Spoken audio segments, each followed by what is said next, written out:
Hey, you are listening to the Grumpy Guy BJJ Podcast. Hey, what's up, guys? Got to take care of a few things before we jump into this week's episode. First, our Ramping Isometrics for BJJ program. It is a 12-week program, all laid out for you. It's going to help you build strength and cardio in the fastest, safest, and most convenient way possible. This is how James and I have been training for the past year, and we love it. So we put this program together so you can just follow along, and we are certain you will see and feel the benefits that we do.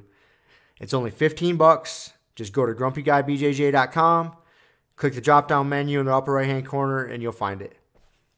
Next, R3. This is our K2 D3 supplement. It is a combination of those two vitamins, D3 and K2. These are two vitamins that James and I have been taking for a long time that really help us recover from hard training sessions. And for only $15 with free shipping, you get a whole month supply. I was going to pull up some studies explaining the benefits of D3 and K2, but I'm not going to insult your intelligence and pretend to be a fucking scientist. I take it. It helps me recover. That's it. So for $15, check it out. And last but certainly not least, we have partnered up with Jiu-Jitsu.com. They have a ton of awesome BJJ instructionals, and they have hooked us up with a discount code for our listeners. It's Grumpy10. So what you got to do is you go to Jiu-Jitsu.com, which is DIGITSU.com. Find the instructionals you want, throw them in a shopping cart. In the little discount code box, you type in Grumpy10, which is just GRUMPY and the number 10, 10. That's it, no spaces. Boom, you get 10% off. You're up and running. They got a nice app you can download on your phone. That way you can take your instructionals right to the gym with you, watch the technique, drill it. It's a pretty sweet setup. So once again, DIGITSU.com. Discount code Grumpy10, GRUMPY10. Simple as that. To find all this stuff I just got done talking about, go to our website, grumpyguybjj.com. Click the drop-down menu in the upper right-hand corner. There, you'll subscribe to our newsletter for podcast updates. You'll find links for the Ramping Isos program, the R3 Recovery Supplement, and then under the Programs and Products tab, you'll find a link to Jiu-Jitsu.com. And let's be honest, if you guys can't figure out how to navigate a website by now, there's nothing I can do to help you. So quit fucking around, check it out, train hard, and let's get into this week's episode. And boom. Okay. Back. We are back, both of us. Both of us. Rob survived the knee surgery. So far. No Chinese body farm for him. Well, I don't know where we got it. We don't know where his ACL came from, but Rob is not part of a Chinese body farm. So, he made it out all right. Fucking A. Yes. Yeah. So, got a new ACL. Getting everything. Well, not new. Used. New to you. New to me. That's right. That's right. It is used. It's better than your old one. It is better than the old one. Seems to be attached. So far. Yeah. So the doctor's advice as he was leaving was to keep you reined in. He looked right at you very sternly. It was funny. It was like, keep him reined in. Yeah. Like, keep him reined in this time. So, we've been trying. I remember you cracked some joke too. I can't remember what you said. You said something like, well, we usually try to keep each other reined in or something, and he just kind of looked at you and just walked off. Yeah. It was funny. He was serious. He didn't want to see you again. No, he did not want to see me again. I don't want to see him again either. Yeah. So anyways, it was good, man. It's it's a good trip or whatever. We dodged the weather. Made it to Vail. Had to be at your house at what was it? What time did? Oh, that's right. They moved your appointment, so I didn't have to be there till 4:45. Oh, instead of 3:45 in the morning. Yeah, but it was just a day or two after daylight savings time, so for all intents and purposes, it was 3:45. So I mean, my clock says one thing, but my mind says another. So, and yeah, made it there. Made it back, got set up. Been in the gym a few times, yelling at people and stirring up shit and sicking Randy on me. And so that's gonna be my I'm going to gamify my system here while I'm laid up, can't do anything. I'm going to start little intergym battles. Little feuds. Little feuds. Yeah. Like, hey man, he was talking shit about your fucking close guard. Shit like that. Seemed like that's what you were doing. Yep. Planting the seeds. Yeah. Planting the seeds today. Got nothing else to do. No, not really. I'm gonna get you guys all fired up so I can watch some death matches. If I'm gonna be watching jiu-jitsu, I might as well watch something with some anger behind it. This is too nice. This is way too friendly. It's gonna be mad. Yeah. So, well, cool. And then, you're on the road to recovery, hopefully. Yeah, it's feeling better, man. That dude, I'm not gonna lie. That first day afterwards, That's right. I was fucking hurting, boy. Yeah. Woo-wee. And then that first night at home, was it the first night that was real fucked up? That I screwed up and took that Dilaudid because it was starting to hurt. Right. And so I couldn't sleep at all. I was just, that's the night I felt, got super paranoid. So I forget. Yeah, that wasn't it. So the first night, it was starting to hurt. I was like, man, maybe I should take one of these pain pills, even though I don't like them. I knew they kind of keep me up, but I hadn't really taken this one. It's like, I'm pretty tired. Maybe I'll still knock out. Oh no, man! I took that fucking thing, and just like it's the same thing Vicodins do to me. They kind of zombie me. Like I don't want to move, but I can't sleep. There's no shutting the brain off. You're just sitting there. It's fucking ridiculous. But I remember laying there thinking. I had woke up or was whatever, just laying there. It was like 1 o'clock in the morning, and I just started thinking to myself, man, if someone breaks in right now, I'm fucked. I'm super fucked. Someone is gonna break into that window. What am I gonna do? They're gonna come kick me in my leg, and I'm gonna be fucking useless. So that's when I got up and at least got a knife and put it by my bed. I figured, hey, if someone's breaking in, I might get fucked up. At least they're gonna know they were in a fight, man. Yeah. Stab me in the leg or something. So, thankfully that didn't go down. I didn't have to fight off any intruders. some might say it triggered some freaking psychotic thoughts. Dude, I'm not gonna lie. Like it hit me that it's not like I was super high or nothing either. Like I was laying there and I just started thinking to myself, like, man, I am super vulnerable right now. I am useless, so useless. Like, and it just kind of hit me. And then once that fucking path of thought started, there was no backing out of it. I was like, dude, someone's gonna break in, motherfucker. So, but I survived. You survived. Good. And now we're here. Yeah, that was funny when you told me that. Shit, dude. That's a terrible way to spend your first night. It was pretty terrible. So, and then you had your PT session first thing that morning, like 7:30 or something, 8 o'clock. You managed to work out before she showed up. And she got yelled at me for that. Yeah. Because I told her I was out there doing some upper body stuff, she looked at me, she's like, really? Are you kidding me? She's like, you just got cut open yesterday. Like less than 24 hours ago. Less than 24 hours ago. Your body needs to be devoting all resources to recovery. Not recovering your biceps because you did a bunch of fucking curls. She's like, your job is to lay down and recover. So, yeah. Yes, ma'am. Yep. I listened.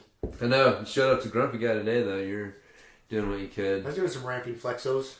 Yeah? It's one of my PT exercises, just quad activation. Yeah. Just to sit on the ground and flex that quad. Like foot pumps and then flex the quad, just get it used to firing. So I just implemented the ramping ISO into it. Yeah. Yeah. It's good. Doing some movement and Doing some isometrics. Yeah. Isn't going to hurt. Nope. So. And yeah, I mean, when I'm firing that quad, when I get to 100, like, I'm not like selling out on it. I'm making it move. You know what I mean? How's it feel without the nerve blocker? Oh, I've had some interesting bouts of pain, dude. Yeah. It's weird. You feel it coming. Like this weight, like your body gets kind of hot. I'm like, oh, here it comes. And then like this fucking surge of pain will go through my leg. It'll hang out for a few minutes and then it'll kind of disappear. Huh. And then it's kind of back to normal. Yeah. You move your foot though? Oh yeah. Yeah. Were you able to move it with the nerve blockers? Yeah, because the nerve blocker was more like the top of my thigh and like kind of inside here. So my foot came back that night. Okay. But not being able to dorsiflex my foot. Dude, you're tripping out. You're killing me, man. Dude, it freaked me out, man. I did not like it. You were like, you kept commenting on it. You're like, I don't like this. I can't move my foot. I can't dorsiflex my foot. Dude, it's super, because I would sit there and just stare at my foot like I was trying to bend a fucking spoon like the kid in the Matrix. Dude, you reminded me of old girl in Kill Bill. Remember when she made her way out after she was in the, like they tried to kill her and she woke up out of the... You've seen Kill Bill, I've seen right? Kill Bill. It's been a long So time. remember she woke up after she'd been in the coma for years and she couldn't move. Yeah. Right? And she ended up in that dude's pickup truck after fucking killing him. Yep. And she's just sitting there and she's like staring at her foot and she gets like one toe to wiggle. But that's what I kept thinking of, man, when you're sitting there and you're like staring at it and you're like trying to get it to dorsiflex. I'm like, dude, you look like, what was that, Uma Thurman? Yeah, in Kill Bill. I was like, as I kept flashing back to that, you're in the back of the fucking pickup truck trying to get your foot to move. I gotta move this foot. Was that making a lot of sense, or was I like in a conversation on the way home, or? No, you're fine, man. I was pretty lucid. Yeah, I remember everything. Yeah. When I showed up at first, I think I told you it was funny because like they said they were going to give me a call, but it got to be like a while later, and I started getting all paranoid myself, thinking like, man, I wonder if they're just like calling me in the waiting room or looking for me. I'm going to show up and Rob's going to be like, where the fuck have you been? And so I went in and they're like, yeah, Rob Eickhoff, oh yeah, he's back there, you can go visit him. Like that's all they said. They didn't say like you just got out or anything like that. And I walked back there and you're like before you saw me, dude, you're just sitting in the bed, you're just like staring off into space like so hard. I was like, oh, he's not like all I'm not here back yet. No, that's funny because that was right when I started snapping back too. I remember waking up and looking around and figuring out and trying to put the pieces of the puzzle together. You know, because there's just that chunk of life is gone. Yeah. I remember getting wheeled into the surgery room. The person who was going to scrub my leg and prep my leg for surgery was like, hey, I'm the scrub tech. It's like, whatever, bro. And then out. That's the last thing I remember. And then I remember coming to, staring around the recovery room, and then all of a sudden I seen you walking down the aisle. And I was like, I think that's James. But I was still, by the time you got there, I was still not fucking... You were looking at me. You were like, I know you, but I'm not quite sure. And I was like, I'm not showing you my boobies, Rob. And then you started laughing, and you're like, oh, okay. I know what's going on now. You told me that story on the way down about that video, about that kid coming out and like telling the nurse, like, show me your boobies. I was so afraid I was going to say some shit like that. Dude. You were. You kept talking about it. Like, man, I'm so afraid something's going to happen. Then I'm going to say some dumb shit when I'm all doped up. Yeah. Maybe I did. I don't know. Man, he didn't. Nobody seemed to treat you any differently. That's so, yeah. That was fucking funny, man. Yeah, it took you a few minutes to make it back. It was the guy who showed up with all your recovery machines and stuff you got. I kind of remember. I kind of remember that. I kind of remember that dude going on and you talking to him, but there was not a lot of. Yeah, I could tell, man. I could tell, like you and I almost was about to ask, like, man, you want me to like come back in like 5-10 minutes, just kind of let you recalibrate, because it almost looked painful for you to like realize I was there and try to like engage with me, but you weren't quite like all the way back yet, and I could kind of sense that. I was about to say that, and then old boy walked up and gave me something to do. He's like, oh, I'll show you how to use these machines. I'm like, perfect. And so yeah, by the time I came back, dude, you were way more lucid with where you were. You were able to talk to nurses and not say anything stupid. That's good. Be coherent. Ask for some more animal crackers. That's right. Yeah, they brought you a salad. Like, hey, I want some animal crackers. That's right. Yeah.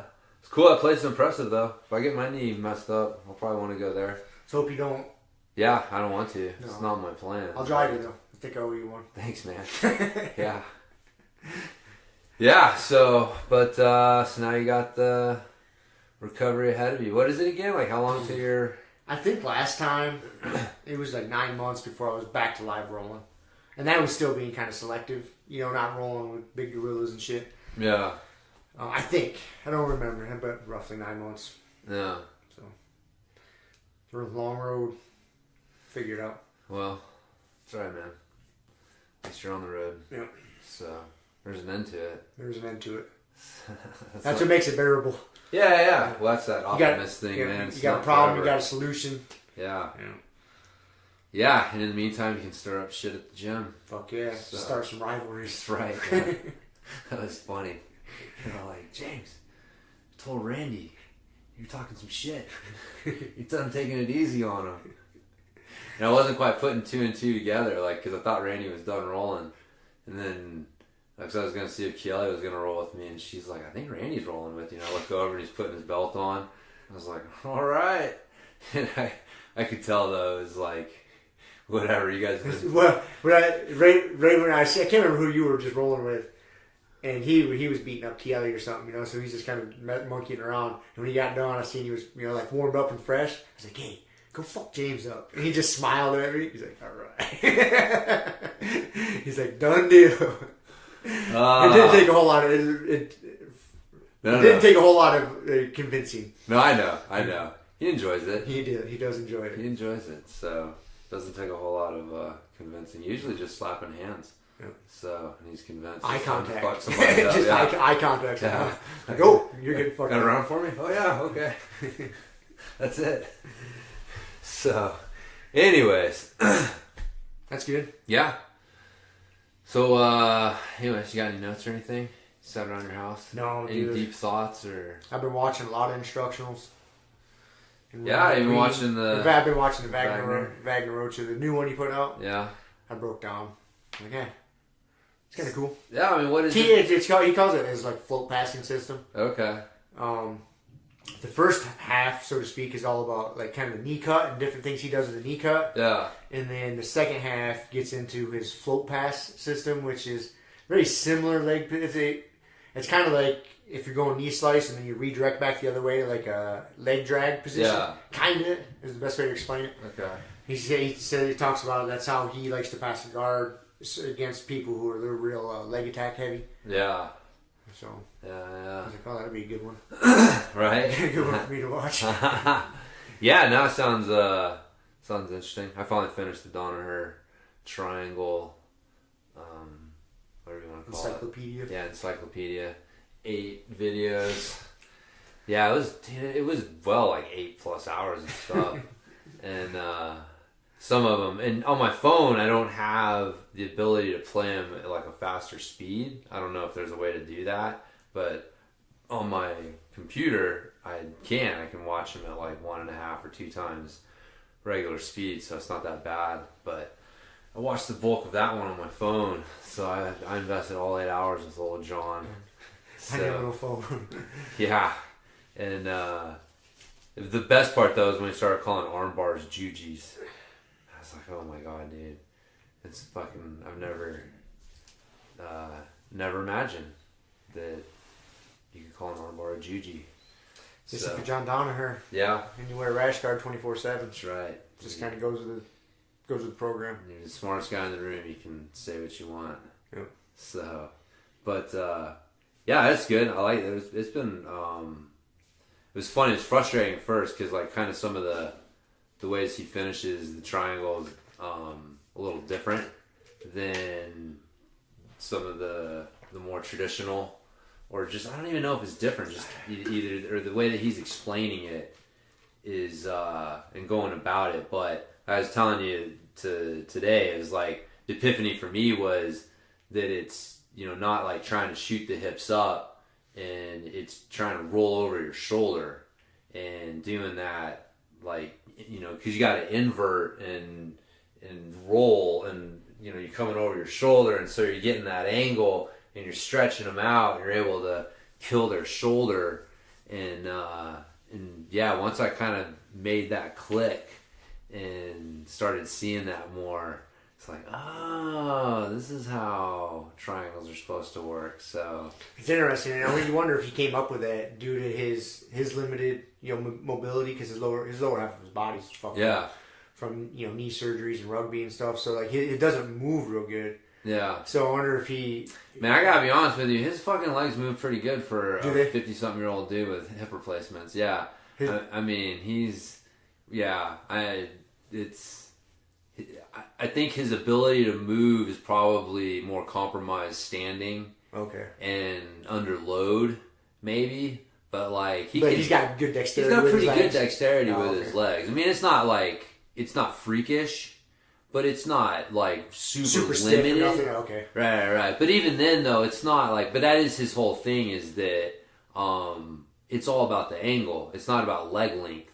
If you get the right angle, and that's where killing that shoulder, like once you get that shoulder out of the equation, and it really is literally just an arm and a head in between your legs, and the rest of their body's out, then that's such a small space that you have to make. It's like with that shoulder in there, if you're trying to lock up a triangle and their shoulder's in there at all, it's really hard if you don't have longer legs or really good mobility, and so but that's where that real extreme like shoulder roll kind of angle change that he uses comes in, and it was frustrating at first, man, because I was losing triangles and I was not able to do them well, because I literally had to retrain how I catch triangles, because I would shoot a triangle and I trained myself to, like, hips up, close the trap triangle, and then pull them in close. And on the way down, I was feeding their arm across and then reaching up with the other hand and grabbing their head. And the way that Danaher teaches it, and I found it to be effective, is not worry about that arm, because you don't really need it across if you kill their shoulder and get the right angle. It's to control their posture with that hand. Instead of feeding across, you're controlling with that hand, and you're really selling out on scooping something. Like, to him, that leg scoop it's not an option. Like, that's a triangle. Like, if you're not scooping for that leg or scooping for their arm or scooping for something, like, you're not really going for a triangle. And then when you get stuck, if you can't get a scoop on them, because if you get the scoop on them, it's so much harder. It's hard for them to posture out of there. It's hard for them to really like base and flatten you out, and it's a game changer, really. And but if you get flattened out, if you don't do that, if you miss the scoop and you catch posture, whatever, and then they flatten you back out, that's where, like, feeding the arm across and doing some of these other things comes in, because it helps you eliminate space and close things up when you're not able to get the angle that you optimally want. But yeah, once you get that angle, man, that shoulder just pops out of there. It was the elbow. That was my big epiphany, is like, it's not their shoulder you're trying to keep trapped, it's their elbow. And so when you're making the angle change, paying attention to keeping the elbow on the hip instead of the knee on the shoulder, and then that way you're able to get the knee around the shoulder and come over the top of it, and then it's like, yeah, that's when it gets super tight. So that was my big kind of takeaways from it. That's good. But you got your $150 worth? I feel like it, yeah. Yeah, it was 134. I looked again. But no, for sure. For sure. I mean, that's the, I don't know, we've talked about it. I mean, if you really break it down, obviously there's a point of diminishing returns with this philosophy, but, like, what would you pay? Like, what would I pay? If you came to me 2 months ago and you said, hey, James, you give me $135 and I'm going to teach you, like, 2 or 3 things that's just going to completely change your triangle game. You're going to catch way more people, and it's going to change everything for you. How much? $134. Is that, I fucking pay that all day long, right? So if you get 1 or 2 things that help you out, like, then it was probably worth it. And I think most instructionals, you're probably going to catch 1 or 2 things. So that's the hard thing, is, like, our instructional's worth it. We've talked about it a lot. Is like, where are you at in your journey and kind of how do you approach them. But if you're trying to memorize everything in them, you're going to blow your brain apart. I got to actually go back and check some of the front triangle. So his system is, there's 5 triangles, right? Like, so you've got, the way he breaks it down, you got 2 categories, and the first category is your kind of front, like regular triangle, right? So where you've got the head's on the same side as your head.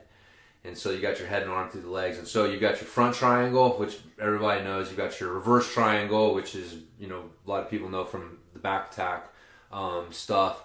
And then, then you've got or that's your back triangle. Anyways, and then you've got your reverse triangle, where you have your legs triangle backwards. Mm-hmm. And so, and his thing is, once you understand that once you have one, you have the others. And so you can transition through them and start attacking them, and that's where people really start to get fucked. And you see that in like someone starting to defend the front triangle. Well, hips up, get the leg across, get the reverse triangle, start digging the arm out, and it's like makes them have to defend and come back, and you get the angle you want. So, that's probably the way that most people see that, but I've been seeing it a lot. Like people start like trying to come around and drop their elbow to the ground and come around, and it's like, oh, all I got to do is just shift around and I'm on their back. Mm-hmm. Now I got a rear, for the triangle from the back. So that's been good. But his other system is where you've got the reverse or the backwards. I don't even know what word. That's why he uses the Japanese terms. But basically, where you've pushed their head through, so their head's on the same side as your feet.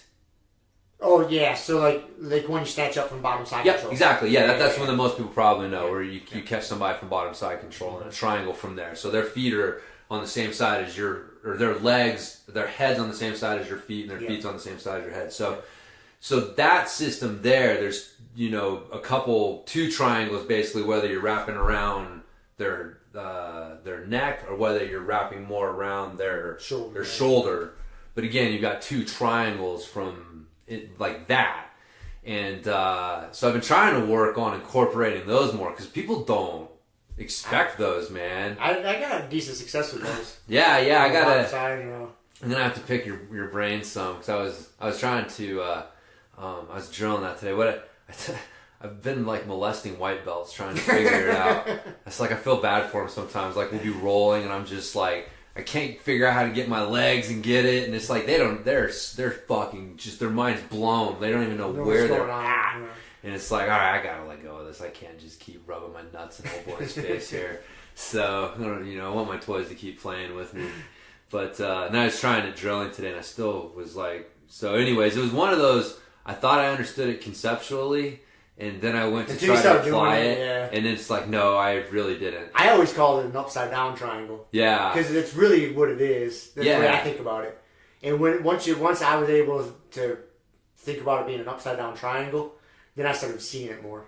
Yeah. In that bottom position. Yeah. I'm seeing it. Like, I've been actually kind of like finding myself throwing for it, and it at least makes people respect it. Yeah, you don't want to get your arm and head caught in somebody's legs. Like, even if they don't know what they're doing, like, it doesn't matter. It don't matter. It's not a fucking good position to be in.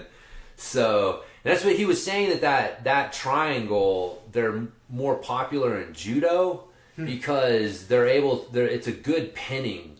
Like the way that your legs are, like you can, it's for if you're on top of them, your legs being across their chest, it's a really strong pinning position. You can just keep your hamstring like down, and so I guess in judo, if you keep them pinned for an amount of time, then you win. Yeah. And so he was saying it's more popular in judo because they'll use it as that pinning position, but it's a super strong triangle as well. So I've been trying to look for it more.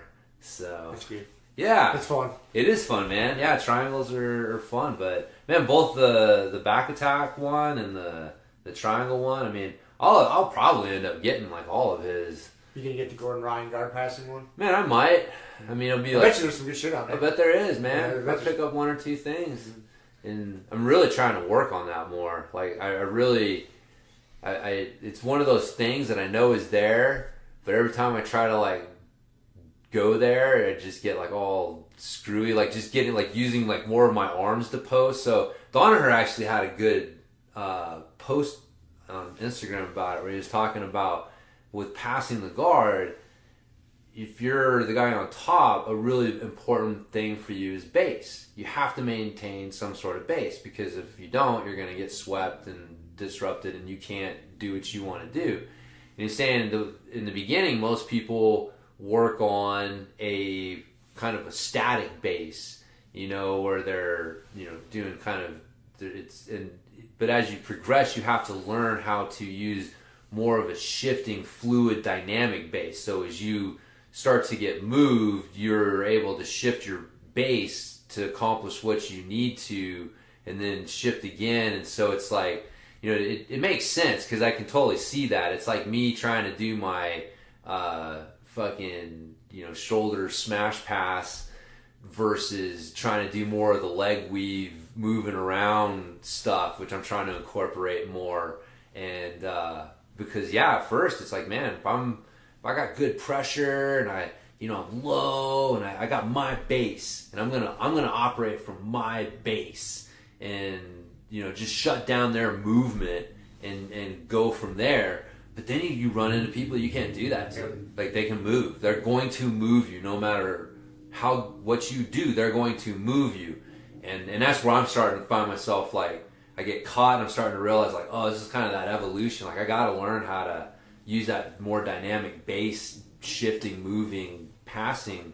Every once in a while, I'll get it. It's weird, man. It's almost like you fucking, like, it's like, kind of just go with the flow. Yeah, and all of a sudden you like find yourself like, whoop, oh hey, I'm past the guard, man. This is fucking great. You get this like little weird taste of it every once in a while, and you're like, why can't it just be like that every time? But yeah, that's kind of that next deal. But yeah, that's kind of a lot of what is Gordon Ryan's passing shit is. So that's what this Wagner one's talking about. It's kind of basically the way you worded it is having not a rooted in base, but like a dynamic base. Yeah. That's what he's talking a lot about. I haven't watched the whole thing yet. But. Yeah. I feel like it's really interesting, man. Like, for me, I feel like, because we get to roll, like we actually get to experience like really high level guys coming through our gym. Mm-hmm. And they've been coming through our gym for years. And I feel like I've noticed some evolution in the game, just in their game and their approach. And honestly, a lot of it seems to have been driven by the leg locks. Yep, I agree with that. It's changed how people pass. How to pass the guard. Yeah, how Pimenta passes the guard today, I wouldn't say is completely different, but man, there are some big differences in how he did it when he came the first time. Yep. And I guarantee you the big part of that is because fucking Rolly, training with Rolly and having to deal with that leg locking motherfucker all the time. And so I started noticing, like, that's when I started calling it keeping his landing gear up. Like, he's moving and he's keeping his hooks in, his heels against his butt. So I have zero space to get an ankle or get under or get a butterfly or reverse de leave or some sort of hook to help me start doing something with. And that was my thought. I was like, he's floating over me, and I'm like, dude, his fucking landing gear is completely up. Like, I can't catch shit. And I started noticing that, like, that's what a lot of people are starting to do with their passing. And it does, because, man, if you get somebody who's got that real heavy base and you do manage to disrupt them and they have to move, they open themselves up to a leg lock. Yep, they're going to be underneath the back legs. Yep. And so you get like Craig Jones or somebody underneath you just coming, and it's like, it's just a matter of time. You're going to have to. That's what happened with Tim Spriggs, Like, it was just a matter of time until he made him move the way that he wanted it, where he got the opportunity. So it's like, yeah. That's interesting. Because, Tim was he was just trying the good smash, like a little more static base. He's super athletic, no-gi world champ, man. So I'm not like, obviously, but that was interesting. Like, as I think about that match, like, have you seen it yet? No, I haven't seen it yet. No? Mm-hmm. Yeah, it was good, but that's what it was. It was his half guard, his Z guard against Tim's pressure passing, really. And he eventually like got that leg. He had like finally on like the third try, he finally got what he needed. And that's why I didn't work with Paul Harris, because Paul Harris was too big. Jones couldn't uproot him. Yeah. And he wasn't willing to open up. Nope. He just stayed rooted in like a tree trunk. Yeah. And Yeah. The guy's just too big to uproot. So. Yeah. Yep. I mean, that is one defense to the leg locks, but it's not a popular one. No. You're not going to make. You just want to be a gorilla and root yourself to the ground. Yeah. It's a specialty. It is a specialty. A specialty approach. So, anyways, but yeah, I don't even know how the fuck we got on that bit. Instructionals, right? Yeah. Who knows? Yeah. Who knows how we end up talking about? Donner's coming out with a gi one now too. Is he really? Yep. He's gonna have a gi series. So I'll be interested to see like how much. Yeah, I'd be interested to see some highlights of it. Kind of there's some marketing clips. I haven't seen it like quote unquote commercial for it yet. He's just posted a couple pictures, just kind of teasing it, because so he's got his like headlock system, his arm bar, or jujis, I should say. Juji Gatamis. You can't start calling those jujis at the gym. They're gonna get thrown out every once in a while. I'm sure it's not gonna be a normal term for him, because I can't keep a straight face when I say it. So yeah, you got the triangle at the back. Dude, the leg lock one, like I never got that one. Did you? No. I thought for sure you had. No, man, the back attack was the one that was the first one I got. Because I was starting to have the epiphany of like, dude, my back attacks, like really my ability to retain the back was horrible. Because I just was so sad I'll mount you. And that was my, like, dude, I got to fix this problem. So that was, that was the first one of his I got. I'll have to get that. The problem is not a problem, but just, it's really a super heel hook heavy base system. Yeah. And so just, that's, rolling gi and no gi and really trying to like have my game translate easily to both. It isn't quite as appealing as a wider range system, but that's why I like rollies. Yeah. It's like fucking straight ankles. You can do those from white belt on, and you can get fucking super deadly with those things, and then just use them to be annoying as fuck, and then pass guards. I mean, even if you're not, just get people thinking about it. Yeah, just get people thinking about it. Yeah, I know. I was talking with one of our white belts drilling today, and he was saying something about like, I get people in my closed guard, and then I can't do anything from there. And I'm just like, well, yeah, you're a fucking white belt, man. Like, of course you can't do anything from there, but the accomplishment was you got him to close guard. Like, you have a plan. Like, we try to drill that into people, and so he got him to close guard, but he was like, I get, frustrated, or he's like, I don't want to, annoy my partners or whatever. I was like, whoa. I was like, obviously there's a difference between you just sitting there doing nothing and squeezing the shit out of somebody in closed guard. Like, you're definitely not going to make friends that way. But if you're trying to do stuff, even if it's just control posture, like you're trying to do something, you're working from your closed guard, and you have your legs closed and you're not letting them get open. It's like, if you got your legs wrapped around somebody, can they pass your guard? I remember, I forget if like either Lance or Kevin or probably both had this talk with me, and they're like, can they pass your guard? And I was like, no. And they're like, well, fuck them.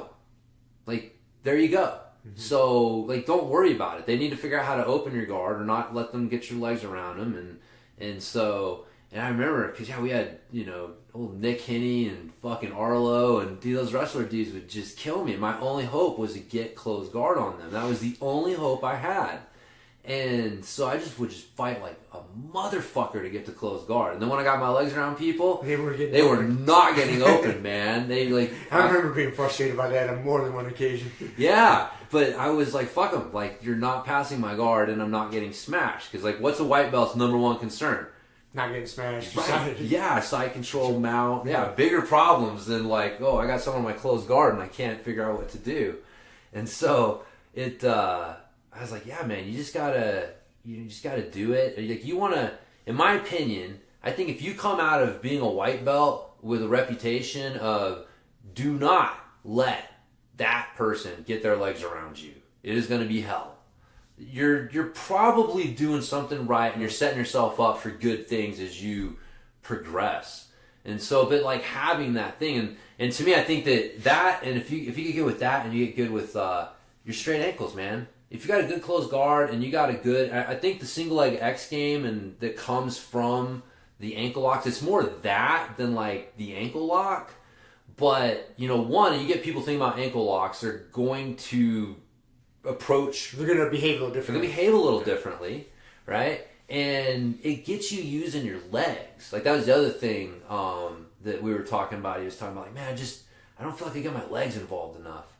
And I was like, I know, it's hard at first because you're so used to using your arms, and then you got to think about using your legs, and then you don't use your arms, and it's like getting everything working together. But once they do, like, that's where all the fun and magic happens. And I think that you just start to learn your basic leg dexterity with that single leg X game that comes with the ankle lock. And so, you know, if you have kind of those two things and you're working on those, you know, I don't know, I think you're laying a good foundation for the rest of your jiu-jitsu career. I mean, we've talked about this before, but it just came up today. So thought I'd talk about it again. I like it. Yeah. I think it's good. Yeah, if you come out of white belt, and that is the story around the gym is like, do not let that motherfucker close that guard up. Yeah. That's pretty good. That means you're onto something. Yep. Even if you have no idea what to do from there. Yeah. Like, no, for sure. I mean, it's funny. I don't play nearly as much closed guard as I used to, but like playing closed guard is what allowed me to start, because it's that home base. Yeah, it's such a good. It is like it's such a good foundation. Yeah, you feel like you can build. Position. Yeah, you can build on that in so many different fucking options. You know, directions. Yep. So when shit starts to hit the fan, just get your legs around it, man. Get back to all that fancy shit's not working. I do that. Man, there'll be times like, especially like with Trey or one of those wrestler dudes, when I'm just not feeling it. And I'm just like, dude, okay, this isn't working. All right, okay, close guard. Let's work from here for a while. I mean, we know all the routes in and out of here. Yeah, man. And it's good to have that in your back pocket, man. You got that as like your garrison or whatever, you know, like in the old cities where you had that last little fortress within the city where it's like you can always fall back here and then start working your way back out if you have to. But you got that that little fortress that you can fall back to. And that closed guard it should be it, man. If that's not it, then yeah, something was wrong early on. So I don't want to, dude. All you black belts, man. Like, as much as I don't want to get caught in a lot of positions, like fucking closed guard. I would say that closed guard's like definitely one of the top. I mean, dude, I don't like you on my back. Okay, I'm gonna say like top 5. There's only 5 positions, but anyways, I don't want to have to rank them. But closed guard's fucking terrible. It's tough. Oh my god, dude. Yeah, you get someone who really knows what they're doing and they're aggressive and they've got that specific strength. And they're aggressive at breaking your posture. Yes. And then your lower back's a little tired. Oh, and, you know, man. Yeah. Yeah, it's a terrible, terrible position. There's been a couple times with Randy where I'm like, dude, just take my back. I don't want to deal with fucking all of this right here. And then the back take, that doesn't go any better. That doesn't get any better. No, it's a moment. It's just, there's a relief in the transition. In the transition, that's it. That's all I'm looking for. But anyways, it's, dude, closed guard is a motherfucker. Somebody knows what to do from there. So. Agreed. Yeah. Oh, I can't wait till I'm back to wrestling, motherfucker. I know. Well, I'm already getting antsy. Yeah. 4 days, right? Yeah. I know. Well, one day you'll be looking back, going like, God, yeah, I remember, man. I was 4 days in. We did that podcast. Yep. So look at me now, choking you out. Fuck yeah. We'll have the 1 year anniversary. So in a year we'll have a podcast. Yep. And you'll be like, that's right, motherfucker. I'm back. So anyhow. Okay. All right. What else you got? What else do I got? I got all sorts of stupid shit. That's good, because I've been laying around, drifting in and out of consciousness for 3 days, basically. That's good. There's a, speaking of Danaher, there was a quote that he had in the Triangle video that I liked, that fit totally within like what we talk about, and I was pretty pumped. He said, he always preaches movement before moves. And that was exactly how he put it. And he was like, if you can't do the movements, you're going to really struggle with the moves. So you got to make sure you can do the prerequisite movements first. I was like, I mean, this is, there's no it's not a fluke that the guy is successful. And like, you know, him understanding that, like, puts him on a little bit different level than a lot of jiu-jitsu coaches who don't really understand that connection between how you move off the mat and how you move on the mat. And that dude seems to have such a innate ability to like deconstruct things. Yeah. You know, and to see something, if you see something that works, and then to really drill down, like, why is that working? And like going all the way back. So he just, for some reason, you know, he's just born like that. Yeah. And that makes sense, you know, the movement before moves. Yeah. So yeah, I was pretty pumped though. I thought that was. Dude, you know we agree cool. with that 100%. And that very rarely gets preached in jiu-jitsu schools. You know, depending on the environment. But Yeah. Well, it's interesting because he was saying with the triangles that realistically it does have some prerequisites. Like you do have to be able to execute some movements. There are some hip mobility movements. There are some. He talks about like, man, if you're overweight and you got a big belly, like you're not going to be able to invert and do the roll, like, you know, do the move like you need to. And so he was saying that unlike a lot of moves, I mean, like an arm bar, you know, or a rear naked choke, like a rear naked choke, I mean, anyone can fucking do a rear naked choke. But realistically, not anyone can lock up a really fucking good triangle. And so if they lack some of these prerequisites, and of course he was saying that a lot of jiu-jitsu people have these prerequisites, to which, and he said like maybe only 10% of people can't do some of them, and to my fucking horror, I'm part of that 10%. I still can't get my knees to the. I'm getting better. My it takes a while, dude. It's just one of those things you just gotta fucking do it. I know. I was like shocked that I could not do this.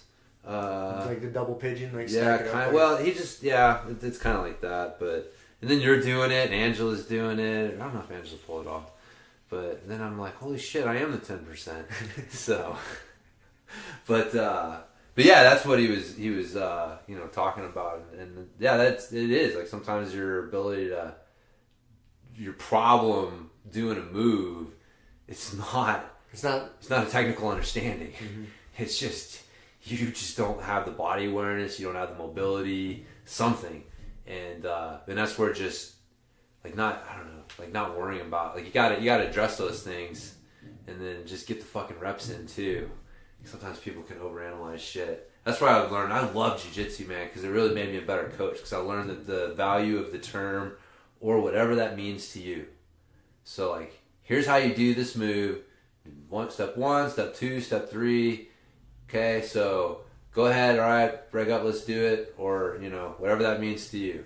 Because, like, your interpretation and your ability to do what I just explained and showed may not be what I just showed, what I'm expecting. So let's just, whatever that means to you, we'll just go with that, and then we'll work from there. But just you trying it, right? That phrase is funny, but yeah, that's exactly it. Every time you get done showing the technique, it's like, but it basically is like 1, 2, whatever that means to you guys. Right. Let's see it. Then I'll make some different sounds with my face to correct what I see. Right. No, man. Yeah, that is. We both tend to do that. Like we'll show a technique and then just kind of see what common mistakes people are making, and bring everybody back, and all right, here's what you guys need to do to fix this, and you know, go, because it is weird, man, how it's like something in the water or the air. Like most people will make the same mistake. It's like, all right, let's reword this or re-explain it. But it's just, that's fucking, it's hard. It's such a hard thing to coach, man. Jiu-jitsu is such an interesting thing to coach, because you realize like your words just can't really you really can't explain the feeling of when you like do this just right. Like there's a feeling to it. And it's like, okay, I'm going to try and explain this to you. I'm going to try and explain how to hit a fucking scissor sweep. But fuck, man, when you hit that shit just right, it's like, woo, man, you can't. Words can't explain that. Like a good takedown. Yeah. Like good, you go through a good takedown and you hit it, and you're like, oh, goddamn, that was nice. Yeah, it's a good feeling. It is, man. It is a good feeling. So, but that's what, that's why I just got to fucking train and drill. So, all right, well, to honor her quote. So, I got some fucking social rants. Yes. These are my favorite. Do you? Fuck yeah. So, I realized the other day that when I was a kid, had you ever heard the term misogyny or misogynist? Not when I was a kid. I never got referred to as a... What would you refer to somebody who's fucking what we know of as a misogynist now? Like who of our friends is the biggest misogynist? No. Like what would you have called them? What would we have called them? Well, I don't know. An asshole? I guess I Sexist, I guess. Yeah. Sexist. Yeah. You ever Chauvinist. Do you ever hear sexist anymore? No. No. I don't. It dawned on me. You know why? No. Because sexist is a bi-gender term. Misogyny's not. Misogyny is specifically men doing it against women. Okay. And so by highlighting this term and making it replace sexist, it makes it seem like only men can be sexist.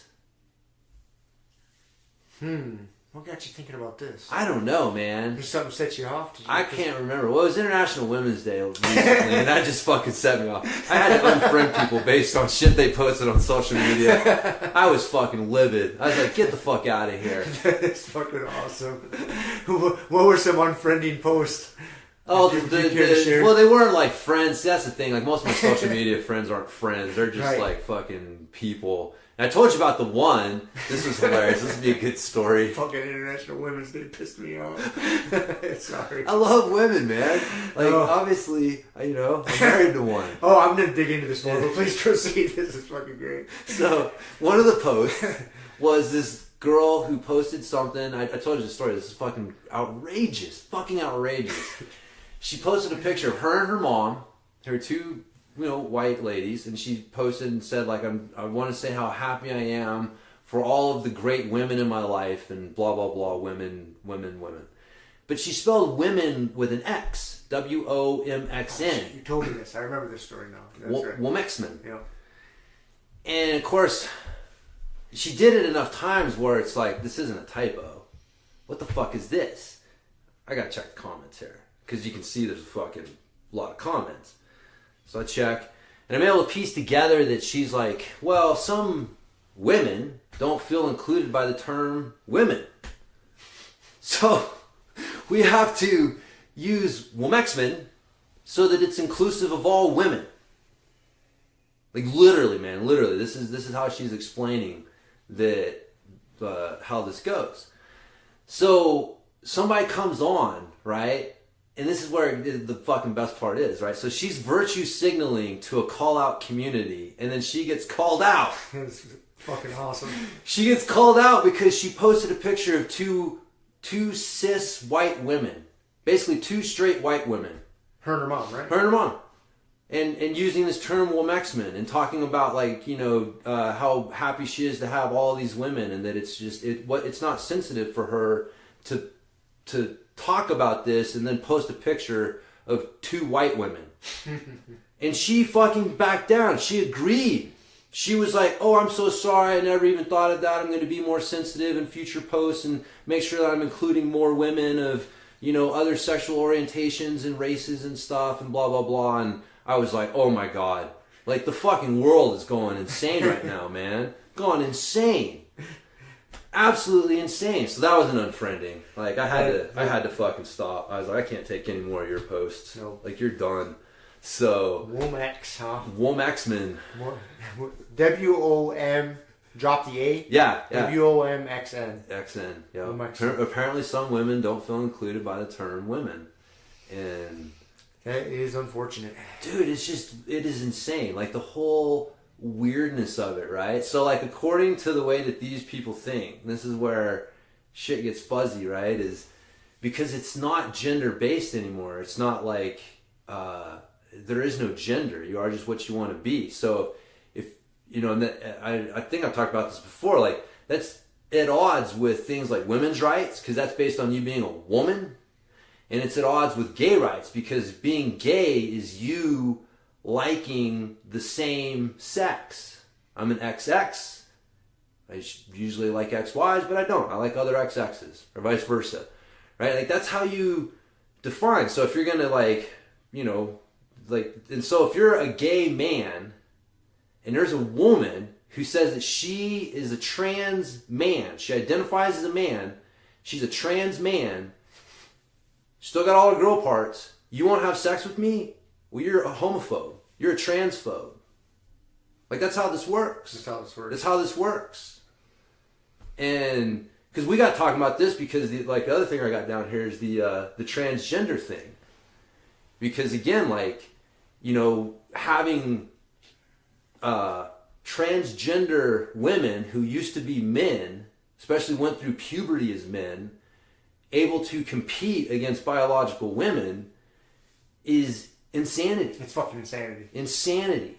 But again, because if there is no such thing as gender, if there's no science chromosome-based gender identity, then there are no women's rights. There are no gay rights. Because there are no women, there are no gays. It's fucking crazy to think about. It's all just eating itself.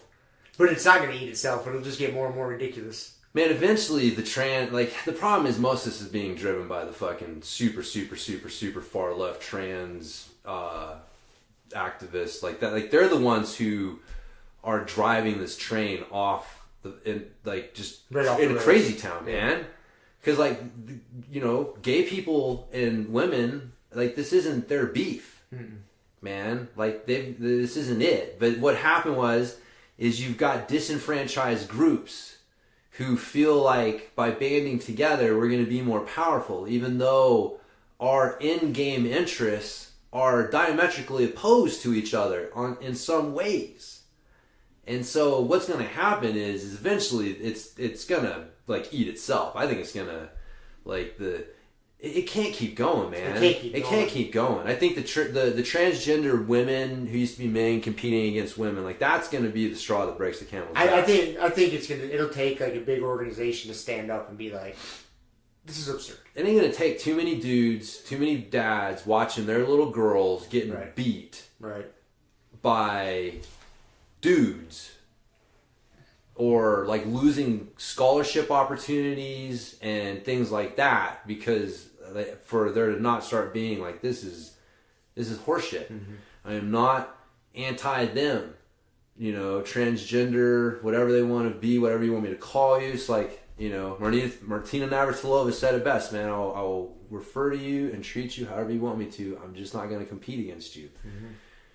And now I can't believe she got in hot water for that. Oh yeah, for sure. Well, I mean, I can, but it is fucking ridiculous. Yeah, it is. It's Super totally ridiculous. But we're in a sport that's relatively insulated from a lot of this social justice warrior nonsense. And so, but you and I were talking about it, man. Within the next, year or two, I think jiu-jitsu is going to be facing the problem. We'll see it. We'll see some sort of high-profile case. Yep. Some transgender, athlete wanting to compete in the other division that they weren't born in. Yeah. Yeah, but it'll come up. It's bound to. Yeah. Yeah. We'll see. It'll be interesting to see what happens.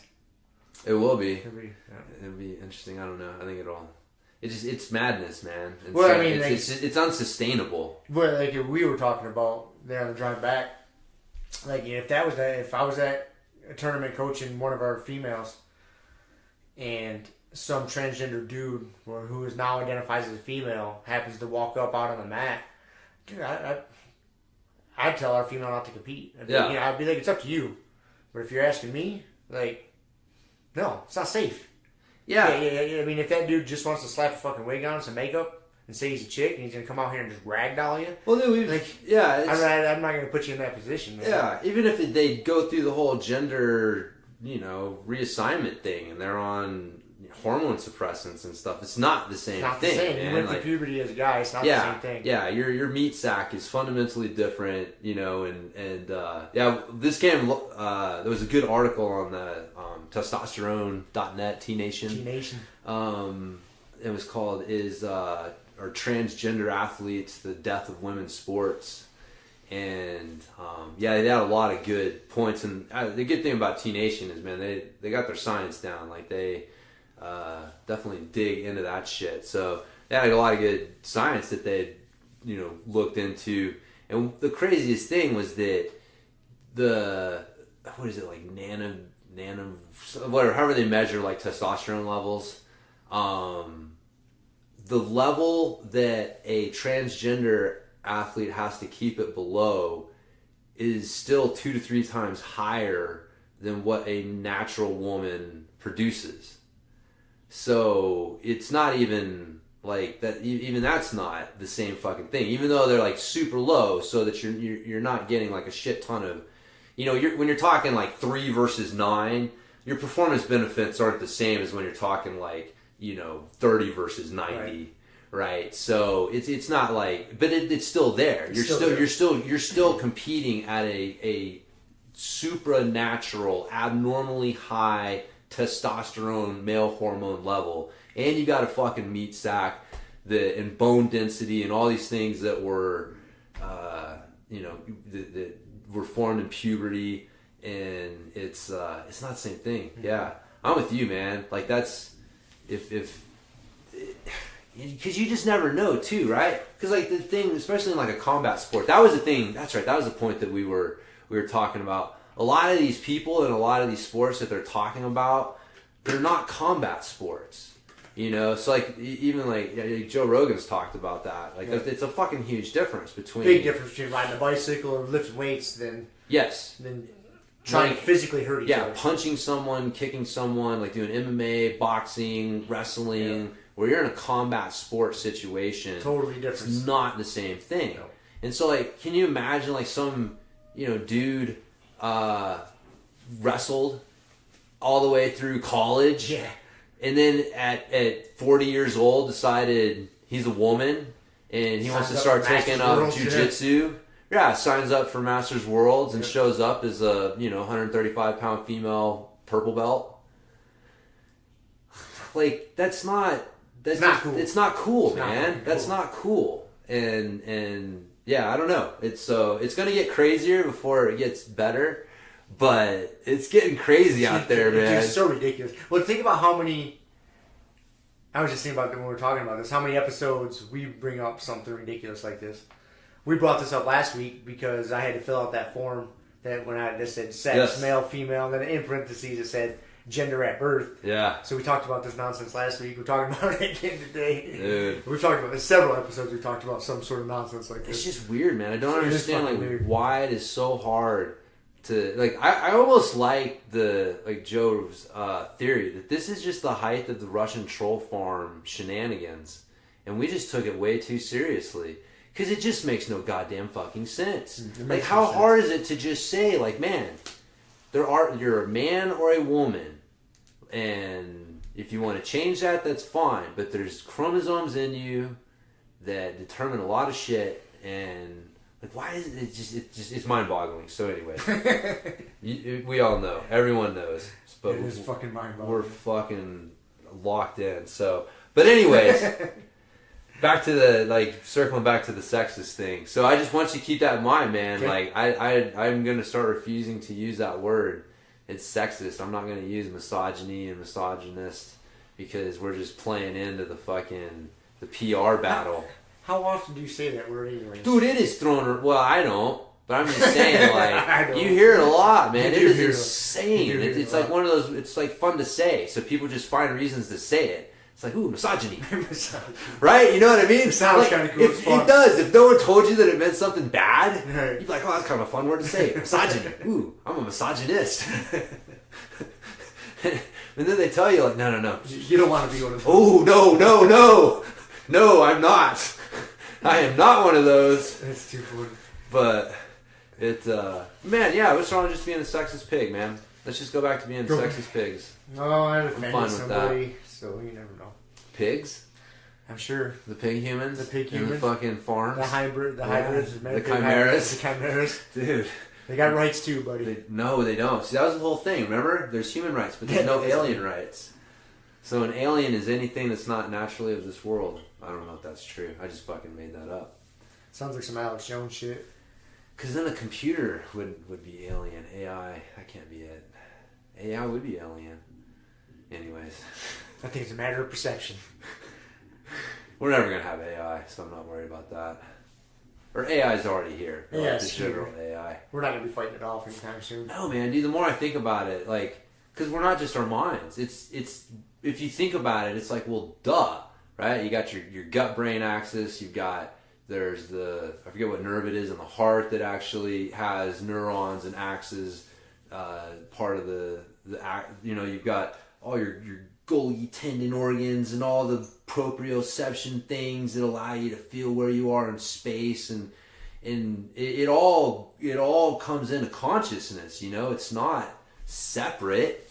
It's not like brain plus, right? Like there's this fucking thing. We just unplug the brain and you can just plug it in, and it's like ooh. It's like no. It's like the brain is just the most high profile part of it, but it's all of it in its totality. So how the fuck are you ever going to recreate that? Like, how are you ever going to recreate the brain gut connection in a fucking machine it doesn't eat? There was that machine they built to eat organic matter. Okay, and then fuel itself. All right, well there you go. There was something about that, because then everybody started freaking out. Like, well, that's what they're gonna build. How they're gonna build the robots? So they clean all the dead bodies up at the war. Mm-hmm. Send them out into a battlefield, clean up dead bodies, and they just keep fueling themselves. They kill you, they eat you, they got more fuel, and just so on. See, there you go. But that's not like it's not around the corner. No, not around the corner. It's not even like that's just computer program. That's not the same thing as like general like giving birth to another intelligent. Like, it's not an intelligent creature. It's not creating art or like thinking of. It's not. It's just doing what it's programmed to do. Somebody programmed it to do something, and that's what it does. It doesn't think beyond that. It doesn't expand it. Like, that's what it does. So that's just AI, right? So that's the difference, and that's where like the terminology gets funny, because like we have artificial intelligence now. It's the general AI. Like, that's the thing that everybody's worried about. It's the thing that's just. It's not specifically programmed for a specific task. It just is. And it can take on tasks that it wants to or not. And that's where it's like, what if it takes on the tasks of eliminating humanity, right? That's where that's where that shit starts, because if it's a general AI, we can't tell it exactly what to think and then how to solve the problems and shit. Whereas the Battlefield bot is just here's what you do, buddy. Kill and eat. Yeah, some general, artificial intelligence thrown in so you can solve some problems, but even then it's within like a parameter. So I'm not worried about it. Humans are fucking like, we're weird. Like, to think that we could recreate ourselves or give birth to something better. The hubris is insane. It's not surprising though. It's not surprising at all. I mean, history and folklore. Tower of Babel. Yep. Icarus. So many stories of humans trying to fly too high. a little too close to the sun. Getting a little too big for their britches, thinking that they're going to outdo the gods. And realizing, like, well, that's not good. Whoops, that didn't work. That didn't work. So that's more what I'm afraid of. We're going to create something really fucking ridiculously stupid in this attempt. I'm not worried about AI. It's like, what dangerous thing is going to come about in our search for it, but I think it'll be self-correcting. That's the thing. I don't see this. We're not this fucking cocoon giving birth to this beautiful new thing. Like, no, like we might give a retarded stepchild birth to something like that grows up hating us and wanting to kill us. But it sounds a little too familiar to you, James. Anyways, it's terrible. Yeah. Anyway, that we've managed to offend a few people. Yeah, I'm pretty sure we're gonna get labeled as like an anti-transphobe, very transphobic podcast. But we're talking about aliens, and aliens are hot. What do you mean? Remember, that was one of the things they were talking about, that YouTube is highlighting alien videos and stuff now. Yep. We're really gonna confuse our algorithm. Yeah. Because we're slamming transgender people. Yeah. But not really the people. Just to be clear, I don't mind the people. It's the forced ridiculousness. True. Around them. Right. That's what I meant. That's a better way to put it. I know. But it's easy to hate or not hate, but like, it's anyways, I'm sure we're on some list somewhere. We are on the list for sure. That's why we get flagged every time we post to YouTube. Our content is repetitive. Unwanted, unwanted, untargeted, or something. Untargeted, repetitive, and unwanted. That's right. So, all right.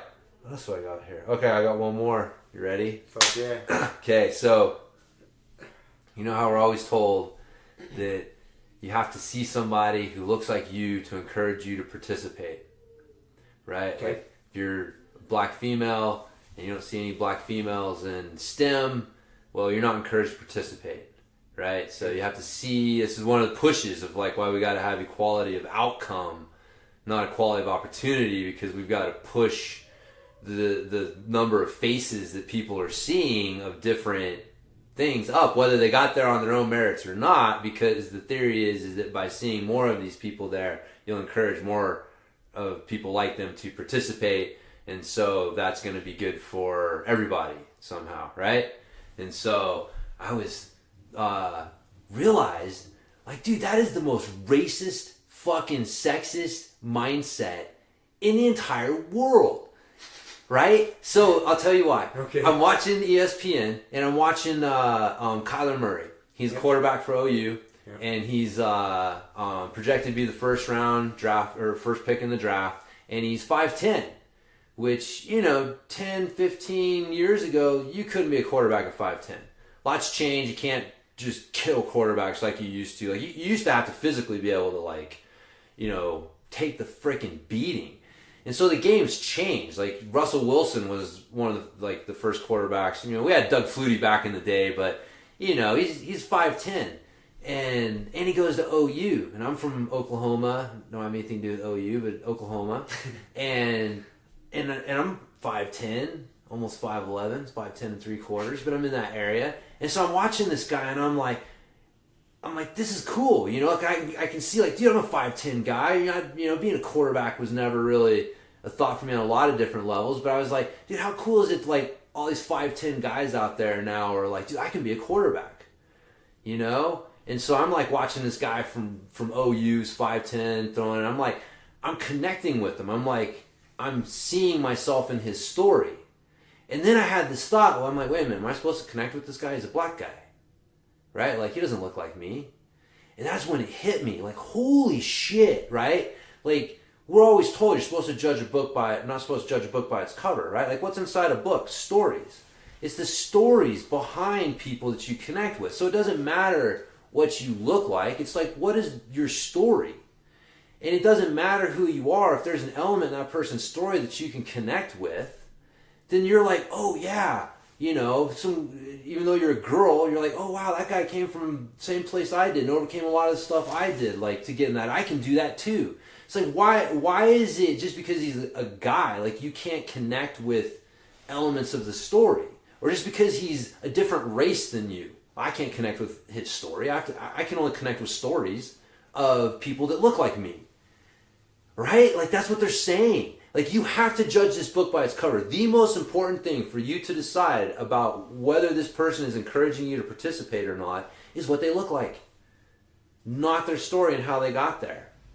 I was like, dude, this is insane. I was telling Kelly, it's like, you're a half Asian woman, right? It's like, but you got two people, and they're, in whatever field, right? Like science or whatever, where people are like, usually women are discouraged. We need to get these women in here, right? And so you've got this white guy, but he's from Hawaii. He had a similar, survived some of the hurricanes and had some of the same things that happened to you, and was able to overcome those things and find a way to get into this field. And then you got this half Asian, half Japanese woman from Connecticut who was, some blue blood that grew up this super privileged background and like really has nothing in common with you at all. Like, which of these two people are you going to connect more with, right? But the what you're being told is that you have to connect with the person that looks like you. That's the most important thing. I was like, holy fuck, that you're basically teaching people to be racist and sexist. You're teaching them to be racist and sexist by with this mindset. So, anyways, there you go. I got you fired up. Dude, when I realized what was going on, it really pissed me off, because you realize, like, we're like teaching people to identify only with how someone looks is so fucking insidious and so divisive. It's insane. But see, I don't think you know, like it is divisive. I'm saying, but I don't think that's the intention. They don't mean to teach people those lessons. They're trying to teach other lessons, but that's directly what indirectly what they're doing, and they just stick with it. Yeah. They don't bother to take the fucking veil off and look at really what's happening. Well, they couldn't see it that way. Right. Like, they obviously don't see it that way. I mean, I don't think that that's someone's intention. Right. But when you know, again, this is in the name of, like, making people feel included and trying to encourage them to participate. Yeah. And, dude, I will admit, right, that, like, if you see someone who looks like you, odds are that their background might be similar to yours, right? It's like, I think that there's a correlation there, but I think that it's more that. It's more like the story that you're connecting with than the person. And so it's like, it's really more a matter of, like, you know, I don't know, highlighting that. It's not fucking who, you know, what someone looks like. Like, that's just, that goes against everything that they're trying to be for. But by this point, man, it's just gotten to be like, it's almost unveiled in what it is this whole movement, this whole thing is anti-white male. I mean, it's really what it boils down to, because that's what, like, all of this stuff that we've been talking about is, a lot of it is aimed at, I mean, the transgender thing is aimed at women, but on some level, it's the white males who are blamed for keeping this community down, and this is why we need to include them and let them participate like this, because they have traditionally been kept down by the white male. And so, it's almost getting to the point where it's unveiled, because we're like, look, man, we got no problem with you guys. We got none. Like, you guys want to do what you want to do. We don't care. Why do you guys keep fucking pushing? And it's like, oh, like, you guys don't want equality. You want a pound of flesh. Mm-hmm. That's what it is. That's what it is. Yeah. That's what it is. Yeah. Eye for an eye. Yep. Yeah. That's what it is, man. And it's like, it turns people into, dude, revenge is a tough one. That's like we said last time, like, anger, revenge, it's that poison you take, hoping the other person will die. Yeah.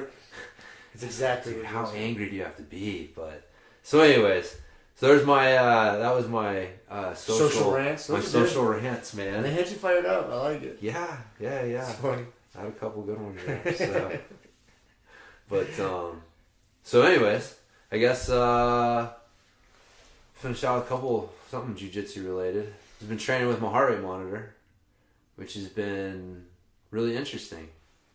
That's cool. It's been working out.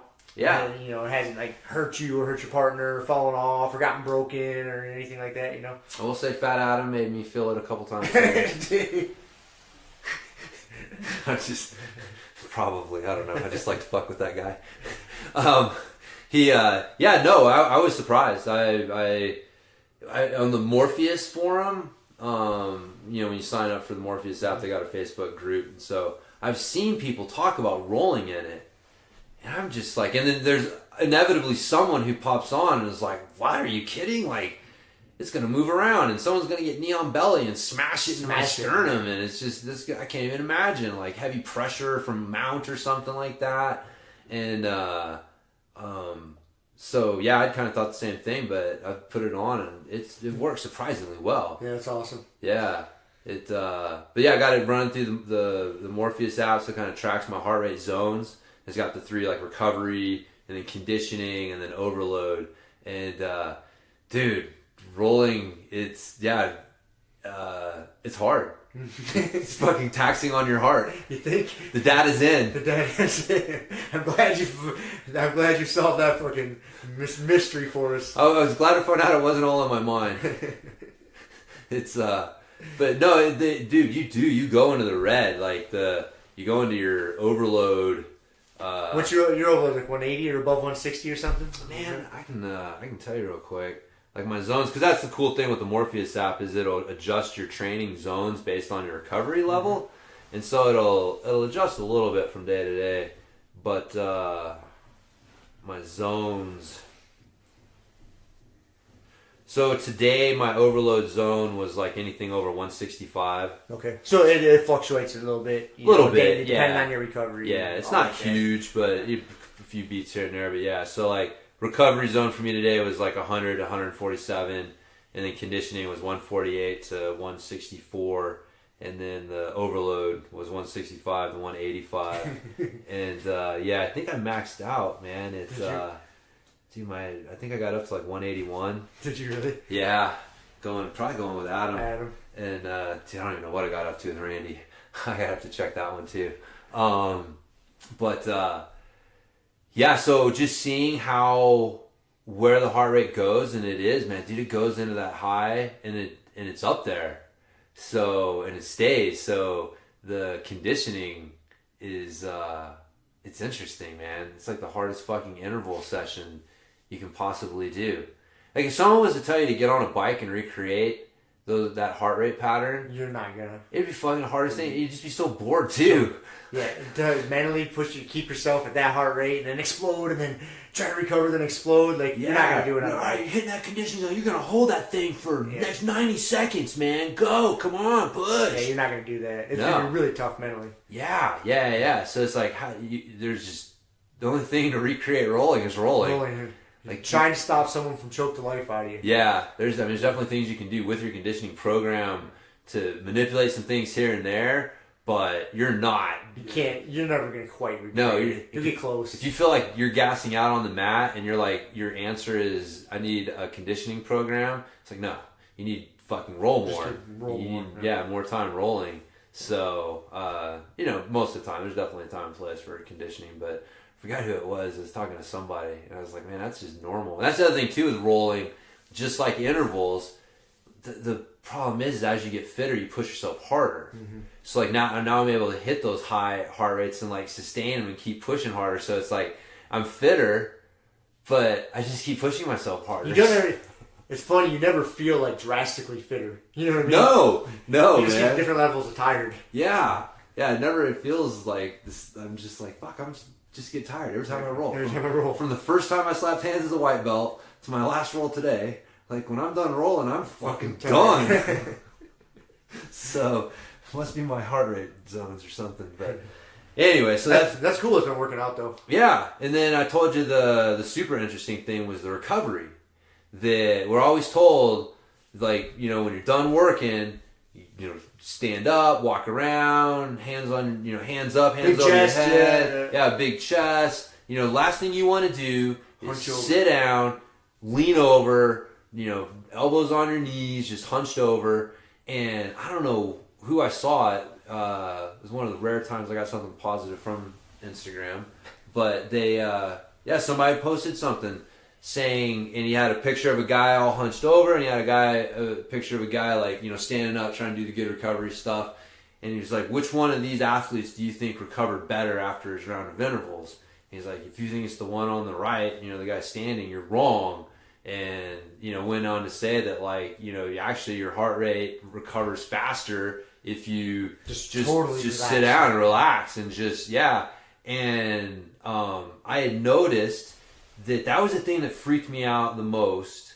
Was the first time I rolled was how poorly my heart rate recovered between rounds, and that after about 3 rounds I wasn't getting back into the recovery zone before my next round started. So I'm starting already elevated. Yeah, like 150 beats per minute, and we were talking about this earlier. Like it's not going to be things are not going to go well. No. So you're already starting a little gassed. And that really had me a little like, fuck, what the hell? And obviously, a 5-to-1 work-to-rest ratio is like, doing 5 minutes on with a minute rest. That's really hard. It's tough. Very hard. Like, you're not going to recover super great in a minute between those rounds. So I was wondering if that's what it was. If it was just like, man, that is just too much. The work-to-rest ratio is just too much. And I need to start taking more strategic rounds off because, I could tell, I could see like, like there are rounds where I'm feeling so gassed that like my jiu-jitsu is not good. And, we've talked, there's a time and place for that, but it's not necessarily the best thing to do all the time to take yourself that deep. And so I was like, man, do I need to like take more time off or whatever. But then I saw that post, and so I decided to try it, and it was crazy, man. I showed you the graphs, and you could see clearly that when I started, just when the round was over, instead of jumping up, go get a drink, walking around, trying to get my breath back, I just like was done, just sat there, man, sat on my knees, hunched over, just whatever kind of felt like I wanted to do to recover, I did. I just sat there breathing, man. You could just see my heart rate just. It makes sense. Yeah. I don't know. I wonder where the old quote unquote wisdom came from that you should stand tall, hands above your head. I was told it's the lungs. It's like when you're hunched over, you can't get good deep breaths because you're literally cutting off your lung capacity, and so. That's why you want to stand up and, get your hands up over your head. I remember in track, that was the thing. It was like, man, you get done with that sprint, you do not lean over, hands on the knees, you're up, hands up, getting good deep breaths, full lungs. Like, that's what we were told. I wonder where that came from. I think that's what it was just like, it makes sense logically. Yeah, well, is there any science to it? You know what I mean? Yeah, I don't think so. I'm sure it was probably some bullshit. There was probably some coach back in the day would make, they say his wrestlers do that. Like, if you stand up and don't look tired, it's going to be a mental advantage over your opponent. Right. And so then somebody else sees it. Why are they doing that? Everybody else is hunched over. They're winning. It probably helps them breathe better. You know what I mean? Yeah. It probably just fucking came from something stupid like that. Yeah. So, it just got indoctrinated into the... I mean, it definitely makes sense. I mean, if you're looking at like one dude and he's like jumping up and looking like he's good to go, and the other guy's hunched over, looking like he just, he's dying. Yeah, you would think something, but from my experience, it's interesting. So I'm gonna keep doing it because it definitely made a difference, man. And I can feel the difference when I'm rolling too. I mean, now when I'm not going into my later rounds, with my heart rate so high. It takes, Randy at least 45 seconds to get into the red. I'm not going to lie, he smiled pretty good today when I was like, hey, Randy, go fuck James up. He had a little twinkle in his eye, you know what I mean? I'm sure, man, I'm sure. He's getting the fucking green light. He basically, yes. All right, Rob, okay, yeah. I didn't really need the approval, but this makes it even better. I wasn't thinking about that, but yeah, that sounds like a fucking great idea. Thanks for putting that in my head. I was thinking about going home. Kissing my wife. I'm fucking James up right now. This sounds way better. All the other shit can wait. Yeah, that shit can wait. This sounds way more like immediate gain. Yeah. So you're welcome. Thank you, man. No problem. Yeah. Yeah. No, it's been good. That's always I've been rolling with him more. So since you've been hurt and just some other factors around the gym, and it's not like I ever really avoided the guy, but when you've got like a bajillion training partners, it's easy to miss people sometimes, and him and I can be the same way. Like, I'll wait for him to call me out, and he'll wait for me to call him out, and so we can miss each other sometimes. But now it's like, I look around the mat, and I'm like, well, I got like fucking 3 good training partners here, and Randy's one of them. So just getting fucked up by Randy a couple times. So yeah, it's God, man, he's such a good training partner. Yep. We talked about that. He's one of those guys where it's almost unfair. He's making us so much better, and he doesn't have as many people there to push him the same way. So it definitely getting the better end of the deal. At least that's what I tell myself. All we can crushing my face. I'm getting the better end of the deal, man. This is so good for me. This is so good for me. Feel so sorry for you, Randy. You don't know how good it is on this end. Well, that's one way to look at it. That's what I got to do. That's awesome. Mental coping skills. Yep. So that's it, man. I say we call it. I'm tapped out. Yeah. See, my fucking leg hurts. Yeah. Lay moving down around and yeah. Fuck it. Sounds good. Call it a day. Yeah. See you guys. See ya. Thank you for listening to the Grumpy Guy BJJ Podcast. Thank you all for listening. You can find us on Podbean, Apple Podcasts, Spotify, and wherever else you listen to podcasts. Please make sure to subscribe and leave us a review. It really does help and will allow us to keep putting out episodes. If you have any questions, comments, or ideas, hit us up at grumpyguybjj@gmail.com. Also, go to our website, grumpyguybjj.com, and get signed up for podcast updates and get our free BJJ Improvement Starter Kit. That's it for now. So get on the mat, train hard, and talk to you all next week. your friend, a hermit now, fool. Doggy stool, foggy cool, got a froggy outside Molly dude. Melancholy Daisy Duke, hanging by the lace of their shoes. No trace of the tools, shaped in your face, fuck the rules. Snooze, you lose. One eye always open, at times two, no clue, but soon a brief monsoon might give you a view to choose. Stay tuned, include, won't conclude. To the end is near, beware there's consequences for what you do.